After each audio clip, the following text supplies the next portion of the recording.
एक अंग्रेज़ खातून थी, हमारे एक मौलाना बताते हैं, बड़े क्राइसिस थे उसकी ज़िंदगी में, परेशान थी। तो उसको कहा कि मुसलमान बन जाओ। का इस्लाम का मतलब क्या है? का इस्लाम का मतलब यह है कि हम अल्लाह के सर्वेंट हैं, अबीद हैं। किसके अब्द हैं? खुदा के अब्द हैं।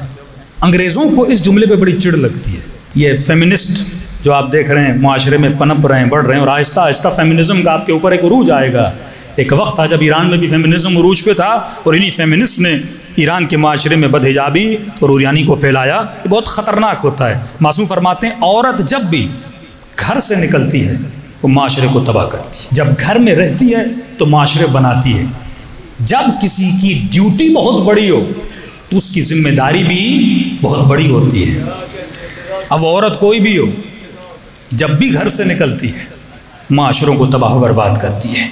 तभी खुदा ने नबी की बीवियों को हुक्म दिया, तुम घर के अंदर रहो, क्योंकि इसकी जिम्मेदारी है। ये औरत मुआशरे को अब्बास भी दे सकती है, और यही औरत मुआशरे को यजीद भी दे सकती है। ये तारीख के जितने कैरेक्टर आप देख रहे हैं, माओं का बड़ा किरदार है। आज अगर तू मजलिस इमाम हुसैन में बैठा, तेरा किरदार कम, तेरे माँ बाप का किरदार ज़्यादा है। एक तो सबसे ज़्यादा जो नारा मारा जाता है फ्रीडम का नारा, आज़ादी, हम गुलामी बर्दाश्त नहीं करेंगे। और आजकल जो गुलामी है उसे कहते हैं मॉडर्न स्लेवरी, मॉडर्न गुलामी। पहले गुलामी ये थी कि हाथों में जंजीरें बांध दो, बंदे को अच्छा नहीं लगता। मैं आपको 24 घंटे हाथ में जंजीर बांध के घर पे बिठा दूं, आपको अच्छा नहीं लगेगा, क्योंकि आपकी नेचर में गुलामी नहीं है, आपकी नेचर में आज़ादी है।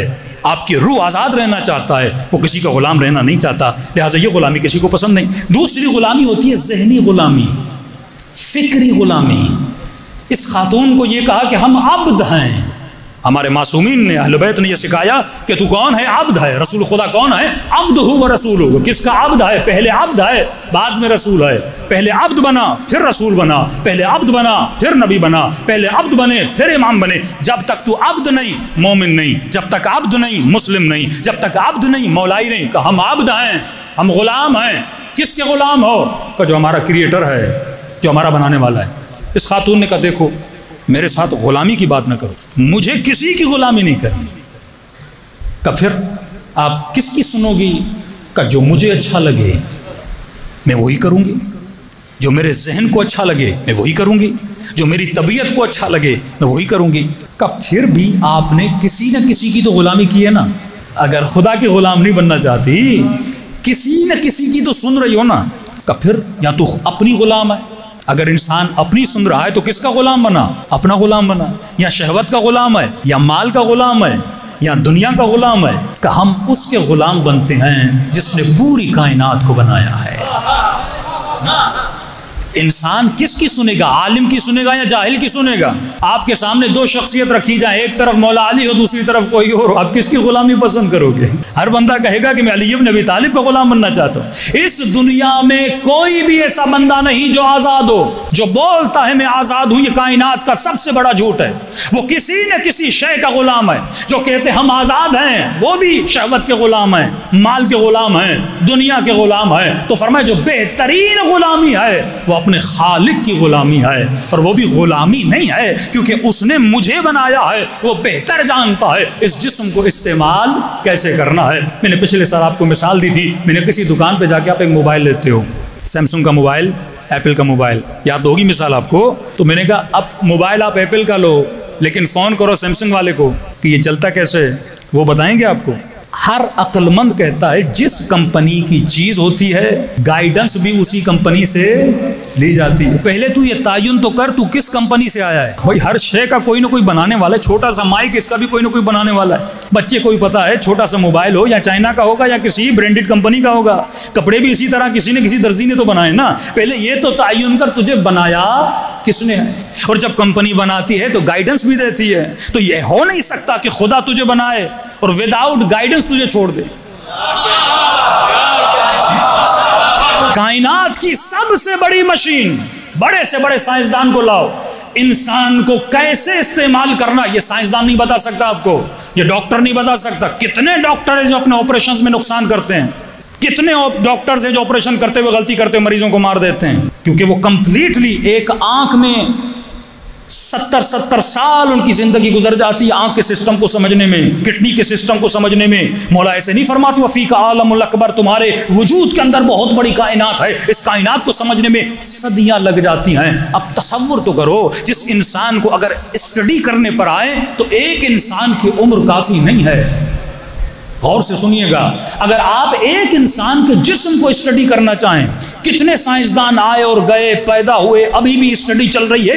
एक इंसान पे स्टडी करने के लिए लाखों साइंसदान भी बैठ जाएं, फिर भी उनकी उम्रें कम पड़ जाती हैं। तो किसी एक ऐसे इंसान का होना जरूरी है जो उन लाखों पे भारी हो और उस पूरे कायनात के सिस्टम को जानता हो।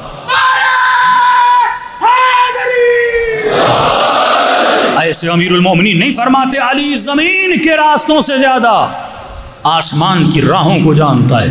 इमाम उसी को कहते हैं जो पूरे कायनात के सिस्टम को जानता है कि जब इंसान उसके पास जाए उसको गाइड कर सके। मैंने कहा यह मुमकिन नहीं है। छोटी सी छोटी मशीन, छोटे से छोटा सा सेल, छोटी सी छोटी दवाई की डब्बी भी होती है, उसके पीछे गाइडेंस होती है, इसको यूज़ कैसे करना है, इस्तेमाल कैसे करना है। अब इस बाप के हाथ में, इस माँ के हाथ में अल्लाह ने कायनात की सबसे बड़ी मशीन ला के दे दी। अब इस मशीन को कैसे चलाना है? पहली बात, ये मशीन जब पैदा होती है, इस मशीन को किसने सिखाया?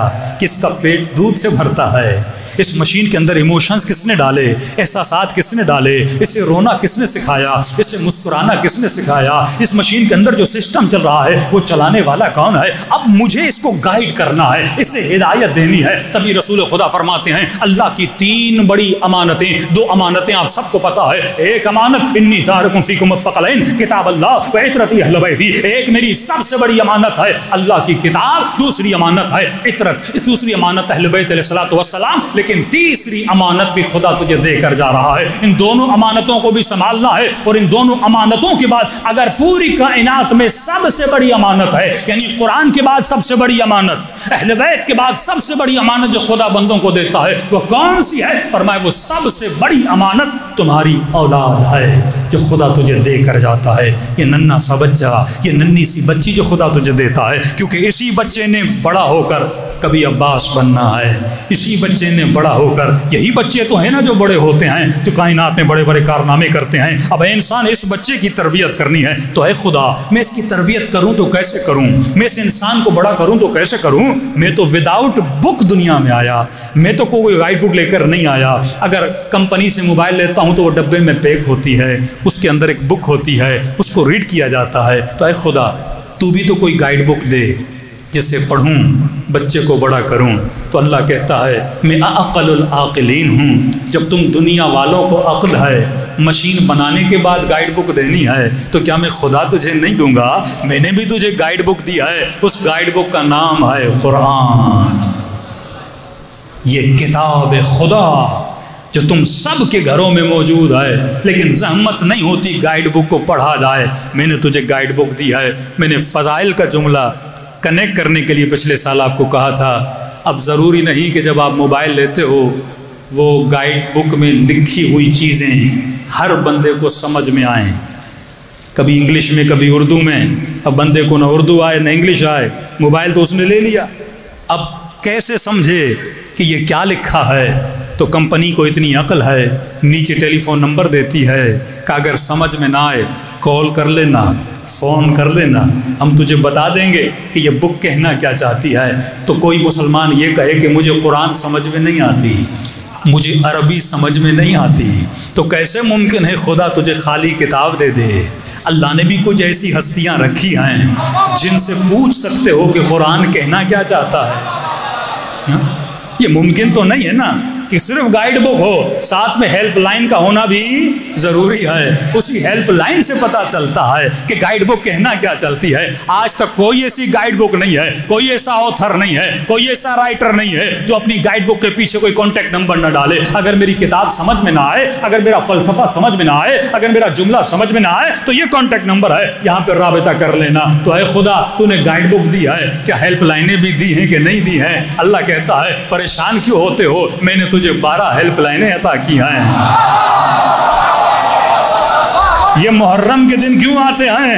ताकि आपको कनेक्ट किया जाए उस नंबर से जहाँ से इंसान की ज़हनी खलिश दूर होती है, जहाँ से परेशानियाँ दूर होती हैं। इमाम वक्त का मतलब क्या है? इमाम ज़माना वो हेल्पलाइन है, वो हेल्पर है जो हमें बताएगा कुरान कहना क्या चाहता है, दीन समझाना क्या चाहता है। तो मैंने बतौर मिज़ाह एक जुमला बोला था, मैंने कहा हो सकता है कोई मुसलमान खड़ा होकर ये बोल दे, मौलवी साहब आपने बोल दिया कि गाइड बुक भी है, हेल्पलाइन भी है, फिर ये मुसलमानों के 73 फ़िरक़े क्यों? गाइड बुक भी है, हेल्पलाइन भी है, फिर मुसलमानों के 73 फ़िरक़े क्यों? मसला तो नहीं होना चाहिए, मोबाइल ख़राब होता है, फ़ोन किया मसला हल हो गया, कंपनी में ले गया, वारंटी थी चेंज करवा लिया। अब हमारे साथ ये इशू क्या है? हदीस पढ़ो तो समझ में नहीं आती, कुरान की आयत पढ़ो तो 10-10 तशरीह हैं, 10-10 तफसीरें हैं। मैंने कहा इशू ये है, अगर तू मोबाइल ले आईफोन का, नंबर मिला है सैमसंग का, तो तुझे हिदायत नहीं मिलेगी। नंबर 12 हैं, न 3 है न 4 है। हिदायत वहीं से मिलेगी जो खुदा ने तुझे क्या बताया है, नंबर बताया है, सही नंबर से। भाई छोटा सा एक बंदा हो, उसका मोबाइल नंबर हो 0300 या 0306, 1 0 यहाँ से वहाँ हो जाए तो एक बंदा तुझे नहीं मिलता। अगर तुम अली को पहले से चौथे पे रखोगे तुझे हिदायत कैसे मिलेगी?